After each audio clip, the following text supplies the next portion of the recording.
What's up guys, my name's Brandon and Apple just released iOS 15.4 Beta 1 to registered developers just one day after the final release of iOS 15.3. And for public beta testers, you guys should be seeing this update very soon. Now, in addition to this iOS release, we also got iPadOS 15.4 Beta 1, tvOS 15.4 Beta 1, HomePodOS 15.4 Beta 1, watchOS 8.5 Beta 1, and macOS Monterey 12.3 Beta 1. But in this video, of course, we're talking all about iOS and iPadOS and what's new in the software, along with when to expect the next beta and eventually the final release. All right, so let's start off with the size of this update. So you can see here, it came in over 5 gigabytes on my iPhone 13 Pro Max. Of course, the size will vary depending on your device, but it will be pretty large if you came from 15.3 since we're going back to a beta. So expect a large download for this first beta here. And if we go ahead and check out the build number, settings, general, about 15.4, we can see the new build number here is 19E5209H. So a pretty long build number and an H at the end does indicate that we have quite a few betas of 15.4 to go as expected. I would guess that we'd probably see at least 4 betas of 15.4 before we get the final release, but we'll have to wait and see on that. And then as far as the modem firmware, you can see that has also been updated here in this first beta. It's now 1.55.00. All right, so now what's new here in iOS 15.4 Beta 1? And let me just say right off the bat, this is a much more exciting update than iOS 15.3. We're only on the first beta and it's already more exciting than 15.3. So first off, right after installing this update, I noticed we got the hello screen when we came back from, rebooting the device after updating. And then after that, we got a brand new prompt that I have not seen before. And that's because it's new here in iOS 15.4. We now have the option to use Face ID with a mask.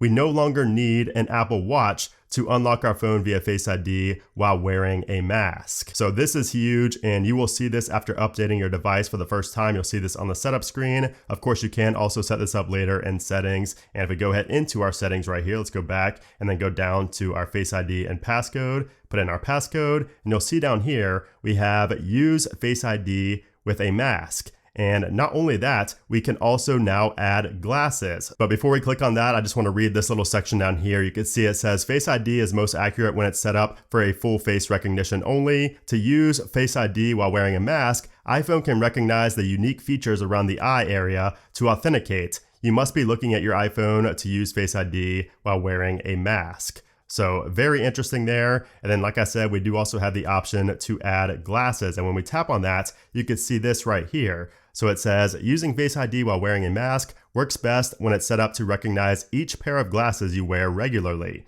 Face ID with a mask does not support sunglasses. So it's mainly talking about like reading glasses and just everyday glasses that you wear. So I don't personally wear glasses, so I did not test this out, but I have tested out the Face ID with a mask, and I have to say that it is much better than when we had to unlock our phone with a mask while wearing an Apple Watch. It is very accurate and very fast. I was genuinely impressed with this, and especially for a first beta. I did not expect it to be so fast and so accurate, but it works very well so far, and that's probably only going to improve throughout the beta stages. So I'm very excited for this feature. This is a big feature. I know it's late, but Apple had to perfect it like usual. Now, also in 15.4, we have 37 new emojis. So Apple does not usually release new emojis in the first beta, but they changed things up this year with iOS 15, and we got 37 new emoji in the first beta of 15.4. So you can see some of the new ones right there. I will have all of the new emojis if you want to see every single one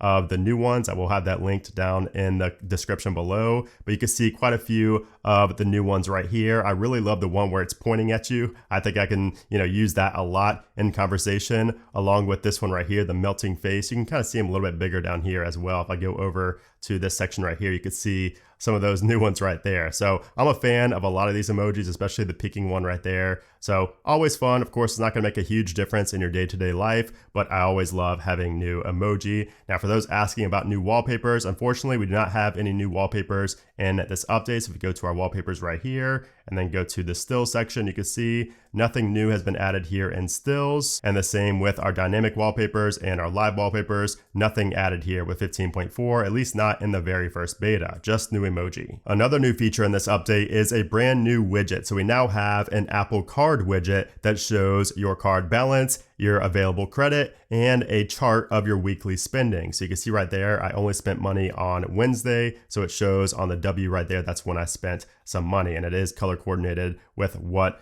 category you spent money on. So if you're familiar with the Apple Card, you know what I'm talking about. But also if you go ahead and tap and hold on this and go to edit widget, you could change the period from weekly to monthly or yearly. So for instance, if I changed it to monthly right here and then went back, it will update and you can see what months I spent money in, and it is color coordinated as well with the categories. So pretty cool if you use the Apple Card. Now, perhaps the biggest new feature that was released today is universal control. So yes, universal control, the long delayed, super hyped feature that is coming to the iPad and the Mac, has been released today in iPadOS 15.4 beta 1 and macOS 12.3 beta 1. So I will show, that feature in action in my follow-up video this weekend, just because I've not downloaded the new macOS beta just yet, but I will show you guys how that works in my follow-up this weekend. Super hyped about that feature, and I cannot wait to test it out. Now, as far as the release notes go, as you guys remember, iOS 15.3 did not have any release notes for any of the betas or the final release, which was very strange, but iOS 15.4 has a ton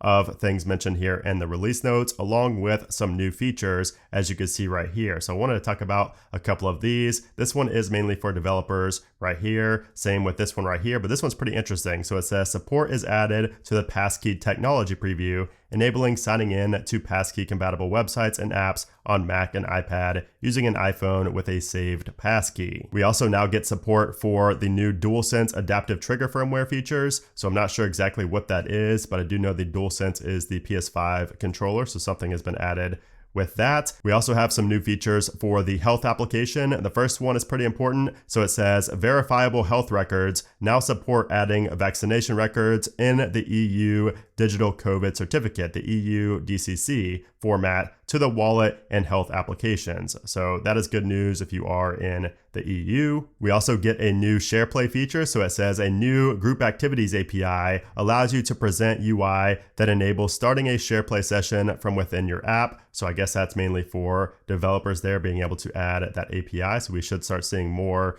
SharePlay, pop-ups added to applications in the future. And then several new features here for StoreKit if you are a developer. So pretty interesting. A lot of things added in the release notes here for 15.4 beta 1, which is always a good thing. Now, as far as the digital driver's license goes, I know a lot of people have been asking about this nonstop ever since it was first announced, but the code is there in iOS 15.4, but I'm not seeing any mention of a digital ID or digital driver's license anywhere in the wallet settings just yet. Now, this could be added over the air later on once it gets approved for specific states and once Apple, fully rolls this out. But again, you're only going to be able to use this at the airport anyway for TSA. So maybe we'll see something later on, but for right now, I don't see anything related to that digital ID in 15.4 beta 1. Now, Apple is also working on a way to allow payments from iPhone to iPhone without any additional hardware like a Square reader or anything like that. So Mark Gurman reported on this, and he says that this is coming in a future iOS update. So this is not even something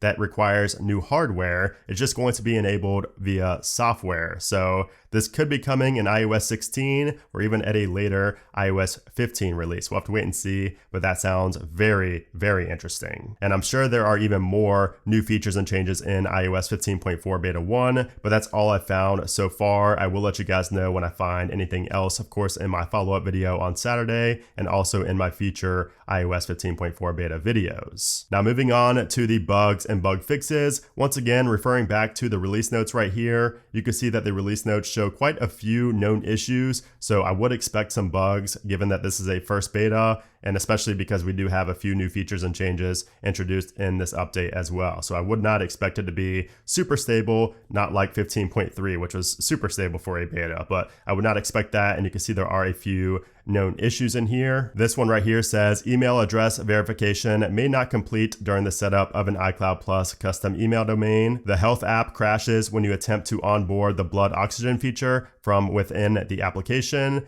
And there are multiple HomeKit issues here, home issues, as you can see. And also, this one is interesting for messages. A conversation transcript won't scroll after viewing a photo in Quick Look. That's pretty much everything mentioned in the release notes. There are some other things I wanted to talk about as well, like the storage bug. Number one, so for most people, this was fixed in iOS 15.3, but if not, make sure to go ahead and download 15.4 beta 1 if you do have a test device, of course, and check if this has been fixed for you. And then I also wanted to mention that viewing PDFs in Safari is no longer laggy. You're now able to actually view a PDF in Safari without it looking like it's, just super laggy and like you're on a device with the storage almost full. It was really bad in previous versions, really ever since iOS 15, but that has been resolved here, at least for me, and 15.4 beta 1. Now, as far as the performance goes, performance feels just fine so far. I mean, I've had a few minor hiccups in my limited time with this software, so it doesn't feel quite as solid as 15.3, but that's expected for a first beta, and I will discuss my overall experience after spending more time with the software in this weekend's follow-up video on Saturday. Of course, I post that video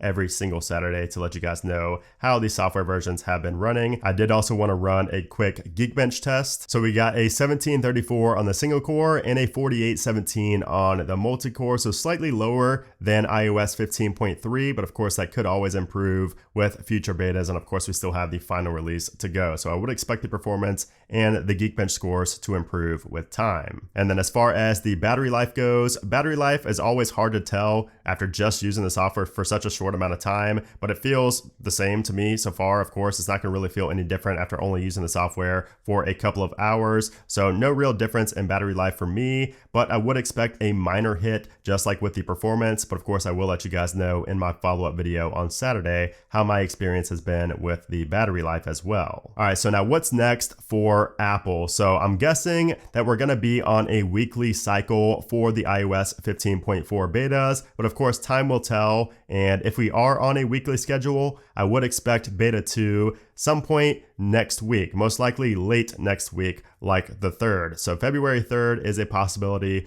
for the second beta, or we could wait until early the next week on the week of the 7th, maybe on the 7th or the 8th. But I would expect a weekly schedule for these releases. And as far as the final release, we should see that probably in early March would be my guess. Now, Apple is rumored to have a spring event, so we could see the release of iOS 15.4 after that event. That is a possibility, but of course we'll have to wait and see. A lot can change in a month, and Apple is always changing things up. So stay tuned to the channel to keep up to date with what changes with these release dates. But anyways, if you guys enjoyed this video and if you're looking forward to iOS 15.4, make sure to give this video a thumbs up, and of course make sure to subscribe so you don't miss all of my future iOS 15.4 coverage. But anyways guys, thanks again for watching, and I'll see you soon.